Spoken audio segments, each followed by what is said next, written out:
bring in Susan Smith. Susan is a Liberal strategist. She is the co-founder of Blue Sky Strategy Group. Susan, how confident are you today as a Liberal? Well, I'm confident it's a great day to go voting. I was out knocking on the doors this morning. It's a sunny day in Ottawa and in Eastern Ontario, and there are lots of people who have either voted or who have a plan to vote. So I think it's a good day for democracy. The Liberals have worked hard, 15 million door knocks or contacts with people, phone calls with people across the country. And I think Mr. Carney's positive message in his campaign about his plan to deal with Mr. Trump is resonating with people. Mr. Trump himself was out barking already again today about Canada is the 51st state. And I think Canadians are really taking a deep pause, a deep look, and being thoughtful as they are, and really looking to who the adult in the room will be when it comes to dealing with Mr. Trump. But it's a super important campaign, and every single vote matters, and that's the good thing about our democracy. Yeah, and we're going to get that Trump post in a moment, Susan, as you and I are talking. The president, once again, sort of there it is, injecting himself into the campaign. This would constitute foreign interference. I think we would all agree in a pretty dramatic way. How does that message play out? You know, I mean, is it all kind of baked in? Is that going to change anybody's mind either way, Susan?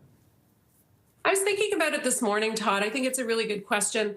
I think baked-in Liberal voters are there, baked-in Conservative voters are there. But for the undecided people who are really unsure, and is this Trump thing a thing? Trump has just confirmed today that it's a thing. He has designs on Canada, whether it's to try and disrupt our economy or disrupt our borders or disrupt our sovereignty.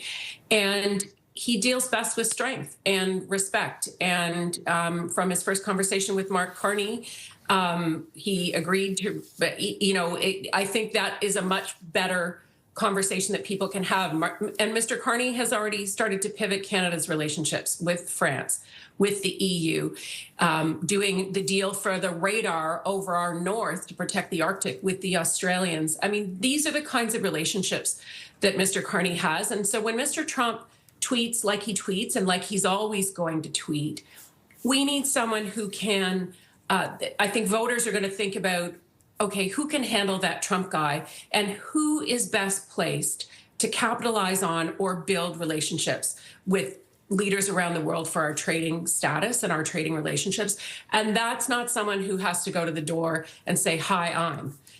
It's better when there's at least name recognition, or in many, many cases, a professional relationship from his time as the governor of the Bank of Canada or as the governor of the Bank of England or the UN work that he did. Hey, one final question. As the results start to come in tonight, Susan, and you're a pretty keen political watcher, what are you going to be looking for in the early going to sort of get a sense as to which way the overall election might be going? You can actually call me a political nerd, Todd. It's okay. It won't hurt my feelings. I'm going to look at how things are moving through Atlantic Canada. If we are holding the seats, the Liberals are holding the seats that they were planning to, and even potentially picking up a couple through Nova Scotia, New Brunswick, PEI. Quebec will matter. The bloc has surged in a couple of places, but I think if the Liberals come super strong through Quebec, that'll feel very good. And then Toronto and the 905 area. I remain worried about the 905. That's me personally. I'm not a pollster, but every single vote, folks, if you're there in the 905 and 416 and across the country, those matter tremendously. Those are the ones I worry the most about. And the very, very interesting ones, of course, every province is interesting. Alberta, I think, will hold 2 seats.